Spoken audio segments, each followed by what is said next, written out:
Une image représentant l'intérieur du musée est affichée. L'image d'une jeune femme contemplant en silence est affichée.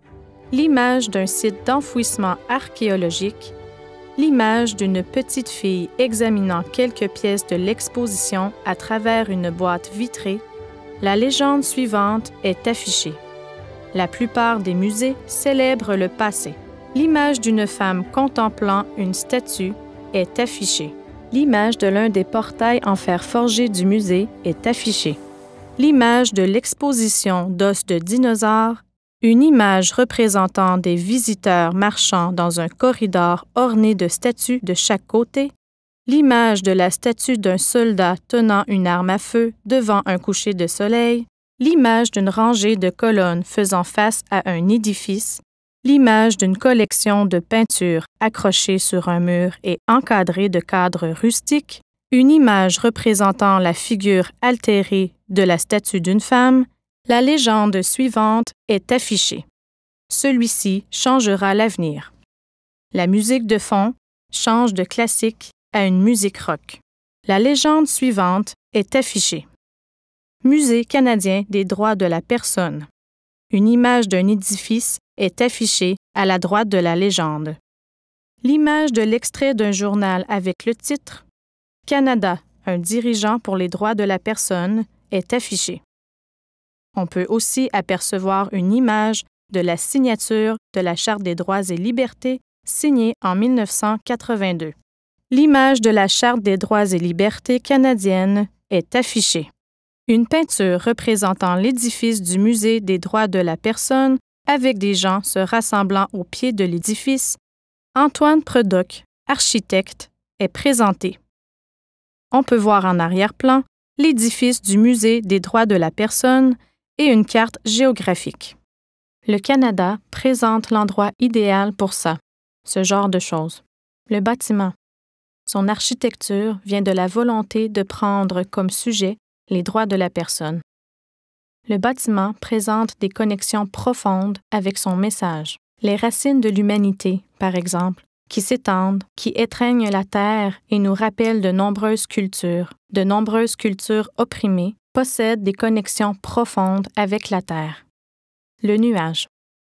Je pense qu'il y a un certain optimisme au sujet de la façon dont la lumière touche ce nuage. Ça peut être vu comme une sorte de phare luisant dans la nuit. La tour de l'espoir est le point culminant de l'expérience du visiteur. Vous passez par un itinéraire plutôt intéressant, par des rampes, par des suites de galeries, pour enfin traverser la tour de l'espoir, la gravir, atteindre un point de vue dominant, admirer la prairie et comprendre l'expérience qu'on vient de vivre à travers l'édifice. Je peux imaginer une soirée avec de nombreux visiteurs qui portent des bougies vers le haut de l'escalier en spirale et dans la tour de l'espoir, illuminant ainsi la tour avec les chandelles.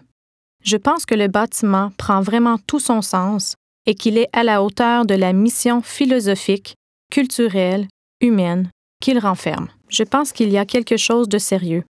Ça reflète le sentiment que c'est une expérience unique qui se joue ici, une expérience qui vous change une vie. Un gros plan sur la peinture de l'édifice affiche la grande entrée du musée. Une image représentant le nuage au sommet de l'extérieur du musée. La lumière touchant le nuage est perçue comme un phare luisant dans la nuit. Une peinture représentant le musée, montrant la tour de l'espoir située au sommet de l'édifice. M. Predock décrit l'itinéraire pris par les visiteurs pour se rendre à la tour de l'espoir à l'aide d'un modèle miniature et d'une peinture du musée. Un modèle de l'escalier à l'intérieur de la tour de l'espoir est affiché. Une illustration d'un groupe de visiteurs montant les escaliers spirales de la tour de l'espoir munis de chandelles est affichée. Les chandelles apportées par les visiteurs illuminent la tour. Une image de l'intérieur du musée et un lettrage inscrit sur l'un des murs représentent une phrase dite par le premier ministre John Diefenbaker est affichée. La légende suivante est affichée. La plupart des musées présentent des galeries. Celui-ci propose un voyage. Une photographie du musée en plein cœur de la ville durant la journée, Ralph Applebaum, concepteur du périple, est présenté. On peut voir dans l'arrière-plan une image du centre-ville.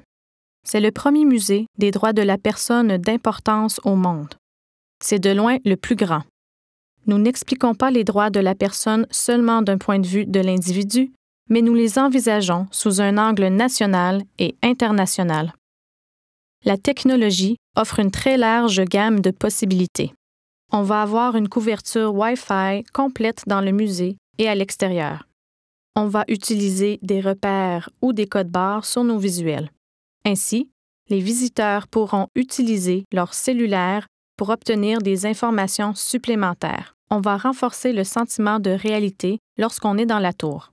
On peut diriger son cellulaire avec caméra intégrée et GPS pour aller chercher des informations sur ce qu'on voit. Quand vous visitez le musée, vous pouvez transférer vers votre boîte courriel personnelle les informations les plus captivantes ou les plus étranges que vous aurez découvertes durant votre parcours. Dans ce musée, on observe le monde à travers une vision de droits de la personne, de rencontres poignantes, de supports et de témoignages.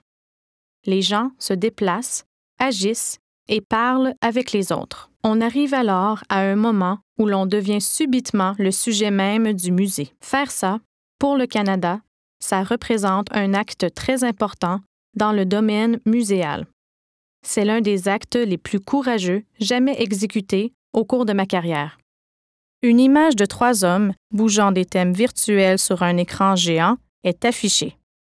Les thèmes affichés sont les suivants: droit de vote, droit démocratique, droit de mobilité, droit de langue.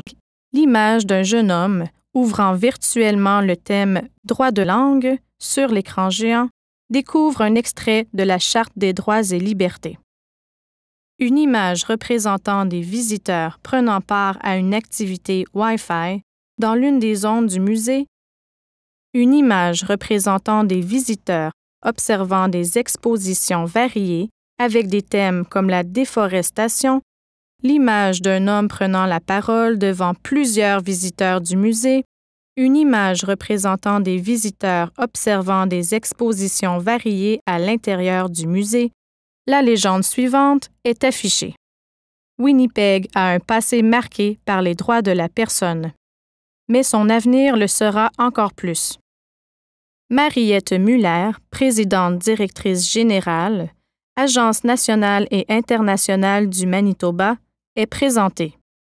Une image d'une coupure de journal avec comme titre « On déclare la grève » est affichée. Venez chez nous en 2012, à Winnipeg, Manitoba, Canada. C'est à Winnipeg que les droits des travailleurs, les droits des femmes, les droits autochtones et les droits de la langue française ont été battus et gagnés pour l'ensemble du Canada. Toutes nos universités et Rotary International travaillent ensemble pour encourager tous les jeunes au niveau mondial de venir ici à Winnipeg pour vivre l'expérience des droits de la personne et d'apprendre à propos des droits de la personne. Ce sera ici la destination des droits de la personne au niveau mondial.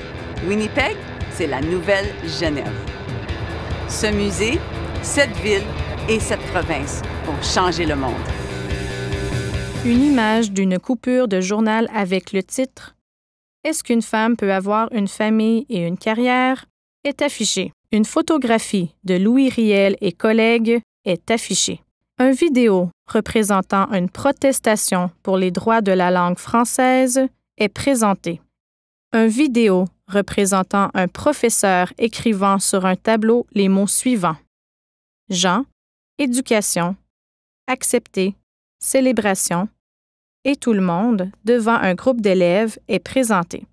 Une image d'une coupure de journal avec le titre « Le musée prend une forme dramatique », une image d'un jeune homme debout au milieu d'une centaine de gens assis, une image d'une coupure de journal avec les titres suivants: Une étoile est née, c'est une bonne chose pour tout le Canada et le monde, et le Parlement approuve le musée des droits est affichée. L'image d'une coupure de journal avec le titre suivant: Une excursion pas comme les autres, l'image d'une coupure de journal avec le titre suivant. Winnipeg et la Nouvelle-Genève. La légende suivante est affichée. La plupart des musées honorent les héros. Celui-ci en fabrique. Craig Kielburger, cofondateur de Free the Children, créé en 1995, est présenté entouré de jeunes gens.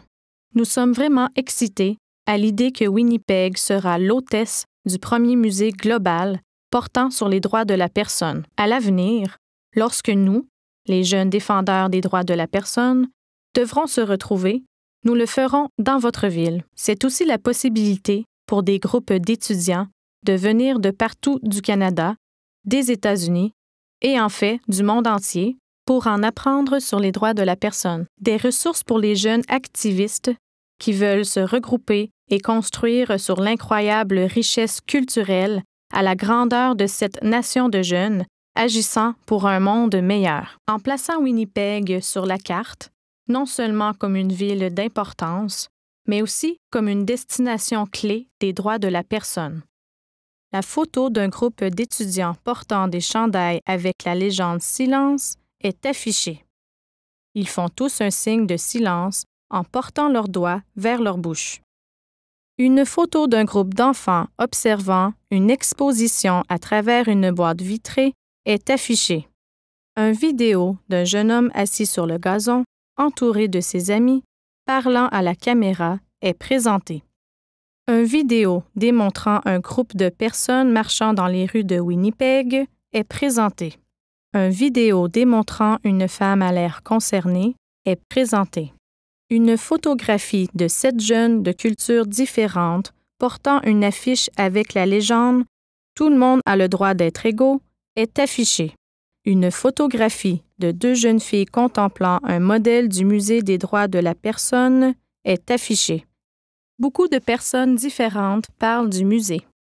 Là-bas, dehors, il y a encore des gens qui ne se rendent pas compte du grand portrait. Le Musée canadien des droits de la personne aura un grand impact.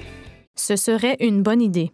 Oui, pour vous, avoir un musée des droits de la personne par ici, ça serait vraiment excellent. Ce serait une opportunité majeure, une chance énorme pour faire comprendre, pour vraiment montrer aux enfants ce qui se passe. Eh bien, je pense que l'impact est énorme parce que d'abord, ça placera Winnipeg sur la carte et puis ça éveillera la conscience de tout le monde. Le droit de la personne qui me tient le plus à cœur est la liberté de religion, de l'eau propre, le droit des femmes, francophones, les Premières Nations, mes droits. Je crois en mes droits culturels autochtones, les handicapés, l'orientation sexuelle, contrer le taxage, traiter la terre et le monde avec respect. Je pense que c'est super pour la ville de Winnipeg. Je suis bien content qu'on le fasse, ce projet. Je suis fier du Canada et fier de Winnipeg. Oui, ça a déjà l'air très beau. Je pense que ça sera le meilleur musée au monde. La légende suivante est affichée. De Winnipeg pour le monde. Le Musée des droits de la personne. www.muséedesdroitsdelapersonne.ca. Soyez-y.